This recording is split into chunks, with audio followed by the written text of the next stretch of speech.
Welcome to the Do Good Work podcast. Today I'm talking to Jordan Mederich. Jordan is the founder of one of the fastest growing marketing platforms online called DropFunnels.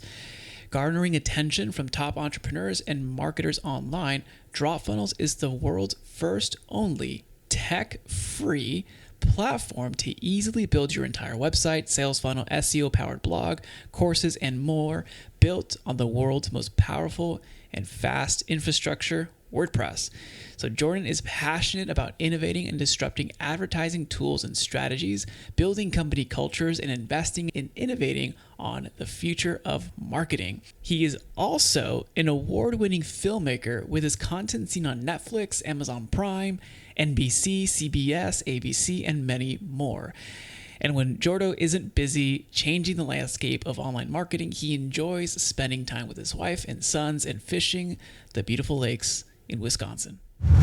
Jordan, welcome to the show. I'm so glad to be back. I think you and I had a podcast interview more than a year ago, probably by this point. And so it's great to come back full circle. Oh, this is exciting, man. This is exciting. You know, I wasn't sure Jordan, but we'll just go with the flow and then see where this takes us. Yeah, I mean, obviously my real name is Jordan, but for some reason in people's brain, no one can remember the name Jordan. But as soon as I go by Jordo, which is my nickname, everyone remembers it. Everyone can spell it. It's funny how that works. It's pretty simple, man. I love that. Yeah. One of the interesting things that I love about you and your journey and your story is, and it's a trend that I'm also seeing right now. We're recording this in 2023. I'm seeing a trend in the marketplace where service-based companies are looking at either creating some sort of marketplace, education, membership, platform, or doing like a platform as a service, and or / actually going full SaaS. And I know that you come from a marketing background and you understand like the landscape of internet marketing, direct response, but then you also went full SaaS. Tell me more about the transformation of evolving into software. Did you have software experience in the past? I just want to dive into that first and foremost. Sure. And I mean, it's a heavy topic. We could talk about it for days, just about like who software is right for and those types of things. But for me specifically, I've got a firm belief that anyone who is providing a service, you have a SaaS and you don't even know it. Interesting. A SaaS, the mindset of a SaaS is there's kind of some caveats to it, but it's essentially it's automating what you're already doing manually or automating what your customers are already doing manually. And with that, I think there's really two frames of mind to be considering. But literally anyone with the service has a SaaS already. It's just a manual SaaS. Like you're doing a lot of the processes yourself. And so one of two routes. It's either software as a service, which is the classic, or another frame to think about it is it's a service with a software, especially for service providers, agencies, those types where there is some manual work still required. I think we're going to see a lot of AI iteration for software running ads and actually seeing better results than humans. We're not there yet, but I think we will, just as we've seen with copywriting. And the Writers Guild of America right now is on strike because they are being threatened by by opportunity within the AI space to eliminate their jobs and to do things quicker, cheaper, faster, free. So we're seeing some of those things happen. That same thing will happen in a lot of the digital marketing spaces. I don't think we're there yet, but for anyone who is operating a service, you can either have a service with a software where you have some leverage, or software as a service where a customer comes in and they just use that as a tool. It's the picks and shovels conversation. It's super insightful too, because then that kind of reshapes the frame of what we're doing day to day. Not leaning into the AI piece yet, but right now, most online work is white collar, right? You're thinking for a living. And the issue that you just like the writer scale, it's one piece, right? We're going to start seeing that even in like accounting, anything that looks backwards. And even when we're doing like analysis, when I do look at analysis at a company, we'll look at these positions, which ones have the highest likelihood to have either a exposure or replacement using these new tools and technologies. That list is getting larger every month. But it's fascinating to think about your service is currently a manual SaaS, but what's some of the, you mentioned is not a good fit for everyone. What are some of the frames of mind or maybe the modalities of how we have to operate to take advantage of creating our own SaaS or looking at how can we, because you can solve automation internally, but how do you know that this is going to be a market opportunity when you solve one problem for one person, that it is scalable for a total addressable market?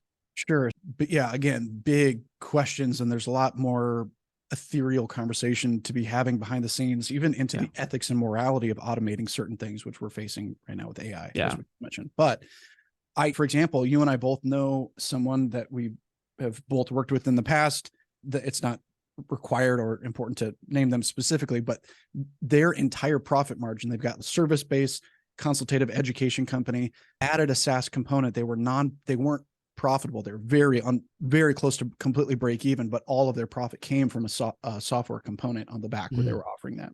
So for almost anyone who does have a service component, adding a SaaS, whether it's something that you own or one that you are white labeling or just adding as a value add to your customers, almost always is the easiest money that you can make from a current audience base, right? If you have a customer base, offering this as an addendum to that is almost always going to boost your top line and your bottom line virtually instantly. Now, you're asking about modalities. You also need to be aware of the implications of those decisions as well. If you're going to be building and running your own software platform, obviously I've done it a couple of times, so it's not as scary to me as it is to someone doing it for the very first time. And I think sometimes we self-aggrandize ideas and make it harder than it needs to be. It's really not as difficult, especially with no code platforms like Bubble that are coming out. You can build entire software companies with people who can knock it out like that for a tenth of the price. So building your own, I think, is really if you're going to go into software, it's the most value add that you can create, is that if you can solve, as you mentioned, a problem for one person, you are solving it for at least 10,000 other people. Literally, there's no such thing as a problem in isolation or in a vacuum. Like 10,000 other people, bare minimum, are going to have that exact same problem.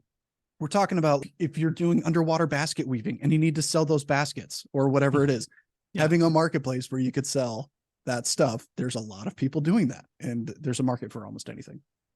It's pretty fascinating. I like how you're reframing the questions and looking at opportunity. You're also a deep thinker, and I can tell that from our previous conversations here.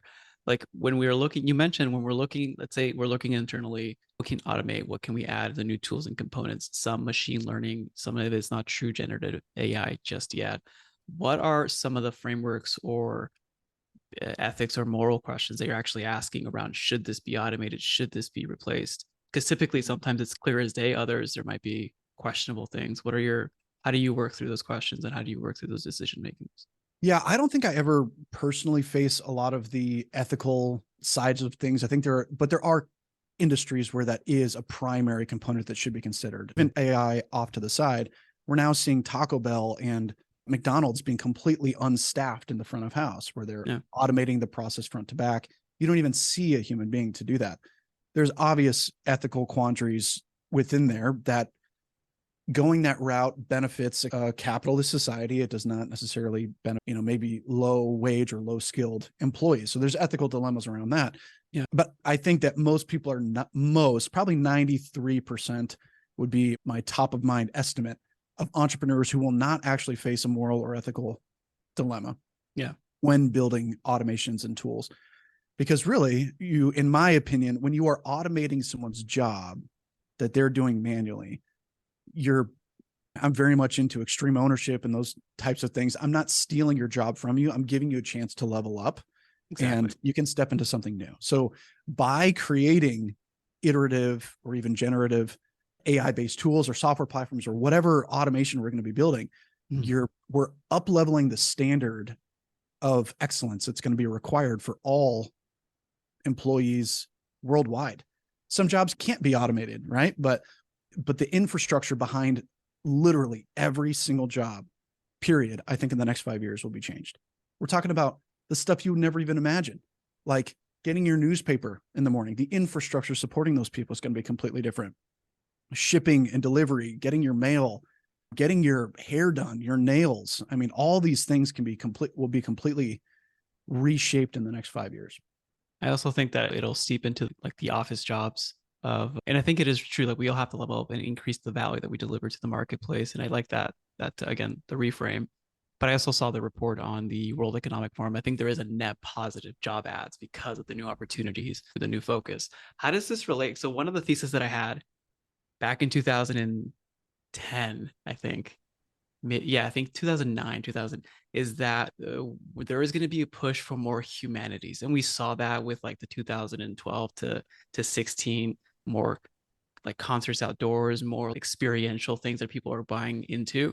I think now when we have these opportunities happening with automations, with technology, humans, I think, want to become more human, more feet in the grass. Say, how do you tie in your creative like roots? Like I know that you've done filmmaking in the past. How do you marry that to how you're building software, as well as where do you see humanity going? That was my thesis like over 10 years ago. I think we're barely getting even closer to that, but I'd love to get your thoughts and perspective on that. Boy, you're really hitting the nail on the head on some of these quandaries that we are and will be facing. As technology increases, relational capacity decreases, right? So technology gets better, the connectivity between people decreases. We just know that when I'm ordering from McDonald's or whatever, if I were doing that and I'm not talking to a person, there's whether it's a net positive or net negative with connectivity between humans, I think it's really, I think we're really going to be more separated before we get more connected. And it's going to flush out a lot of companies that are going to really push hard in eliminating humanity and relational components. And they're going to see that start to plummet back down. And those who are focused on amplifying relationships with technology are going to reign supreme. So I think we're going to have some ebbs and flows, as we always do in almost every market. But I don't think that there's any replacement for the relational component. For example, high ticket sales. So people are selling for agency services or consultative or even legal services. It's currently impossible to replace those people where there are nuances that you need to sense. And you want to know that there's another person on the other side of that. But the fulfillment for almost all of those are going to be entirely replaceable. I think that when we're making buying decisions, as of this point in time, it's impossible for us to automate our way out of large decision making. You're not going to go, I don't think the vast majority of humanity is going to buy a house, buy cars without some human interaction and relationship there, because we're always going to be, probably for the next 50 years, we're going to be like working with people that we know, like, and trust. That's a 100%, basic point of the fabric of our humanity. But the companies who do lean hard into eliminating the facets of relationship building, I think, are going to struggle, even if they do see some nominal increases in the short term. Yeah, and I think anywhere there is a motion or an inflection point for opening up possibility, I think the human is essential there to support other people. At the end of the day, every business, I can't think of any business, isn't helping another human. Even if it is, I use the example in the past of even if you're a vet, you're taking care of a dog, you're helping a human's emotional attachment to that pet, et cetera, et cetera. It's all supporting humans, but I think that's a crux. You mentioned buying decisions. There is emotion. It's an inflection point, open up for the possibility. That's where we still need each other. And that's where we can continue to add value in the touch points. As you're scaling and growing software-based company, how have you kept that ethos with your team, with remote work, with juggling? I think I'm not sure if it's current, but didn't you travel in an RV across the US as well while running the company? Yeah, DropFunnels turned 3 in end of February. So we just had our third birthday. And it's really always been, because I so deeply value time with my family, and we just had our 4th baby. So now we're growing and we spend a ton of time together. In fact, right now, I actually used to have a huge office. I just completely got rid of that because I didn't like the time away and just came into a home office space. And so right after this, we're going to go jump on a bouncy house, right? Those types of values matter more to me than top line or even bottom line revenue. There needs to be a business brain and operation and momentum to sustain that. But my goal has never really been to build a $1 billion company. It's never been a desire of mine. So with that, I'm able to facilitate my roles to travel and do those types of things. Yeah, I think it was 2 years ago or so, we did multiple months on the road in an RV, and I ran the company remotely. Oh. So that was, it was never intended to be like a permanent thing, but we still have the RV. And I think that is one of the great benefits of running a software-based or automated processes and systems, is that it's very unreliant on an owner to be there. You could take a week, a month, 2 months off and ensure that your team is able to do what they need to do to continue growing, especially around operations, marketing, sales, and development, those 4 buckets. If those are all kind of reliant on themselves, but not dependent on the founder, which is hard to do. Yeah. But when you get there, then I'm not even kidding. I don't work more than 3 hours a day. I just don't. I haven't for a very long time. I did a lot of work up front to get to that point, but right now I don't spend a whole ton of time in the software company. And then how do you balance that with the team? Like, how do you empower them? Because that's one of the things that I see a lot online is the desire for control from the top, and then being able to let go, but also create the talent. And then the mind shift becomes, I am here to attract the best talent that I can to execute this while I'm not here. How did you evolve to that point, and what were some of the things that you put in place for the team to be able to execute without you? I think we struggle and fail in that department every day. And because you're always balancing the cost of A players versus the desire to have those A players. And I think any business owner is going to say, yes, I want A players. Are you willing to spend $20,000, $30,000 a month for one A player to do that? And does it make sense? We're bootstrapped. We've never taken $1 of funding. So with that, you're always kind of just balancing that out. It's a teeter-totter between talent and being able to afford that talent. Yeah.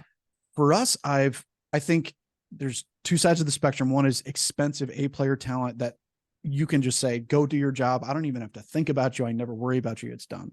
Yeah. The other side is warm bodies, trainable, willing to learn. And I've kind of fallen on the middle to lower side of the spectrum of bringing people up who are willing to learn and implement and be mentored.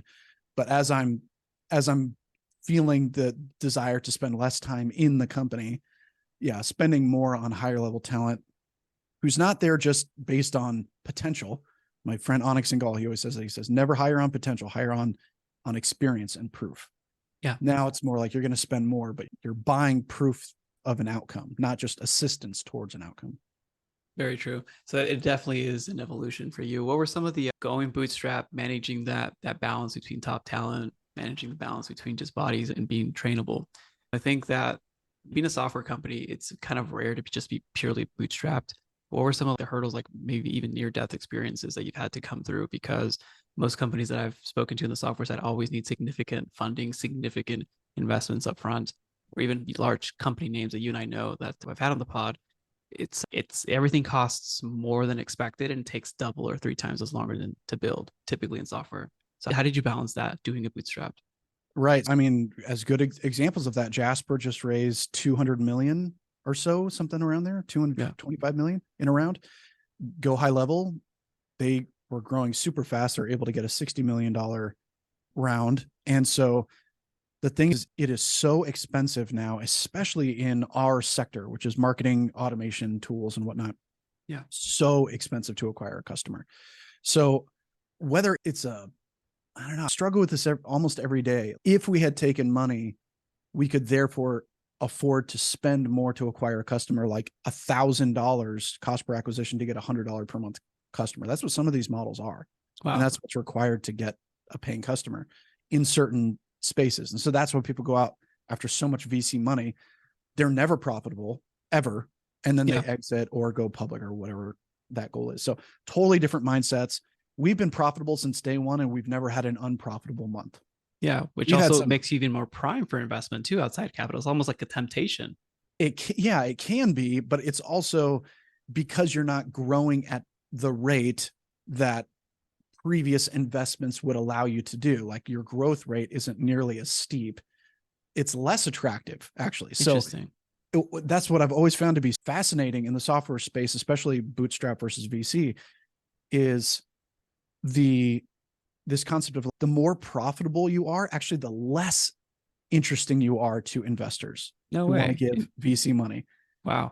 Because you are, and depending on how much you're churning and your growth, there's a lot of metrics that feed into that.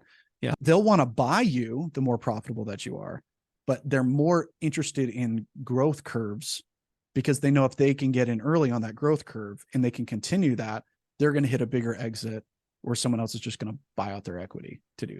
That's interesting. So it's a very interesting balance. Yeah, I mean, in some of the circles that I'm listening into around this specific thing, they're not purely software, but companies that are starting up right now, specifically here, like in California, like the whole valley and stuff like that. That back 2 years ago, you could be non-profitable, get a crazy valuation round, but then those days are pretty much cut based on investors are more prudent. They're actually looking at profitability. What's the value solve? So it's interesting to say that the value is based still on just the growth itself versus how profitable is this company and the value it's delivering to its customers versus looking at an opportunity to grow in the long term. Yeah. I mean, look at Theranos, great example right out of California. Oh, That's FTX, another great example of these extremely well invested in type of companies, but they've got the wool pull over their eyes and they aren't seeing the facts of how it is. So I think we are seeing a huge shift in the VC and investment world for sure. That's interesting. So you only work 3 hours a day. Right now you're growing DropFunnels. It's exciting. It's fun. Besides family, what else do you do to keep sharp, to be in the game, to enjoy yourself with the crew and as well as online? Yeah. Professionally, I love podcasts, love listening to different ideas, audiobooks. I'm not really a big fan of reading physical books, but listening to the author, especially if they're reading it, I think it's just the cherry on top. The book I'm on now is Dan Martell's Buy Back Your Time. Nice. Great book for people who want to learn advanced delegation and even reframing, especially if you're in the software space. I would say it's an absolute requirement to read. I think it's a great book. But I think personally, I think actually I learn more, develop more ideas, and create more breakthroughs when I'm doing complete anti-work. Like fishing, like bass fishing. It's like my number one favorite thing on the planet, all things considered. And so I actually get a ton of ideas when I'm out there. It's kind of like shower thoughts, right? If you can distract your mind, your conscious mind actively, then your subconscious passive mind will start ruminating on things, especially if it's like a repeatable task. So you can do anything, go running, go cycling, go do something that's just repetitive. And most of my best ideas have come, which is, what's funny, Raul, about that is during winter, when I can't do those things, I find a total winter mentally as well and emotionally. Interesting. Depressed, sometimes more than I would be in the summer. Very few ideas. I'll see the numbers actually drop on growth. No way. Because it's just something weird happens when I can't break away to go. Can't get out there and get that in. To mentally ruminate. Yeah. Oh, that's interesting. That's interesting. One of the, as you were saying that, I had another question that popped in before we hop, but right now in the trend in the marketplace right now and some of the ideas and things that I'm hearing and seeing actually are one-person startup because they're leveraging like Copilot or an AI or Bubble, like you mentioned. They're doing really quick proof of concept MVPs, go to market quickly. Not to compare where you were when you DropFunnels, but where you are right now with what you know and the opportunities. How valid do you believe that is today for founders or for potential founders? They have a software idea, they have access to maybe $100, $150 subscriptions that they can buy different tech stacks. What would be different in starting a software today with the tools at our disposal? And do you believe it's possible for a solo person to start something now versus when you started 3 years ago? Sure. I've got a very stern opinion about this. It has never been easier, less expensive, or more attainable, even for a single entrepreneur, solopreneur type, to go build a software and get it cash flowing instantly. Like, even to the point where I would say my very best advice, depending on what the industry is or what the software is supposed to achieve, that you should actually go out and sell it before you even build a thing. Don't look for developers. Don't think about the tech stack. Don't think about any of those things. Just have a vision in mind. You can put it on a single Google document and go out to 5, 10, 20 of your current or previous clients and say, hey, I'm going to go build this thing. Here's this irresistible offer. Here's what it's going to be when it comes out totally to the public. I want to get some beta clients in to test this out and try it out on your business. I'll give it to you either for free or for super, like at cost, nominal cost, and go either collect that or get commitments up front before you ever build a thing. And you would be shocked how many more people will say yes to that offer than people will when it comes out publicly, because they like to be there at the early stages. So even today, one of my first offers out in the market was $37 a month and I'll grandfather you in for life. I still have people after 3 years on that plan today because they love being in there early and they get all the benefits of the growth and the plans that change, but their price doesn't change. So I'd say absolutely my steps, which is more true now, even than when I had started, because I kind of had to build something to show. I had to have some MVP, but even now, sell it before you ever build a thing. You don't need any more than a Google slide, right, to pitch it, a Google document or whatever, a single document explaining the vision, and giving an irresistible offer to get people in, then go no code as much as possible. Bubble developers. There's a company called airdev.co that they build a lot on Bubble. I've used them and they did pretty well. And you're talking for under, in most cases, $20,000 or so is going to get you an MVP that's completely workable. Wow. We're not talking about a clickable prototype. We're talking about a working platform, marketplaces, CRMs, some automation tools, and those types of things. So go sell it, put 20,000, maybe up to 100,000. I would never put more than 100,000 into any software idea without it becoming profitable. I'm not even kidding. It has to be profitable if you're going to be putting in that much and within a very tight, expansive time. Then you can always iterate and go do more. But the biggest trigger on whether or not your software idea is going to be profitable, sustainable, and have good market fit is to sell it way before you build it. Yeah, that's incredible. The pre-selling and then also taking our seed money from the good fellows over at MasterCard and Visa, right? Yeah, in certain cases, there is that. Yeah, that's true. Oh my God. But there's even, if you have an existing business, as a side note that just popped in my mind, I think it's called Founder Path. It's Nathan Lotka who created that. I think it's called Founder Path, but they will give you funding without taking any equity in your company, just based on your Stripe reports and on cash flow. There's some incredible creative financing things that make it literally endless or limitless for people to build what you can imagine. Oh, I love our conversation. You open the mind to opportunity and abundance. Jordan, for everyone listening today, where's the best place for people to, one, thank you for the show and also knowing and where they can learn more? If anyone stayed this long, we're probably good friends by this point. So my personal email that goes direct to me is jordan@mederich.com, MEDERICH, jordan@mederich.com. Or if you're interested in checking out DropFunnels, that's just dropfunnels.com. And it's a platform to build websites, sales funnels, courses, all that good jazz. So yeah, I appreciate you having me on. This has been a lot of fun. Awesome. We'll put those links in the show notes. Jordan, thanks for being on. My pleasure.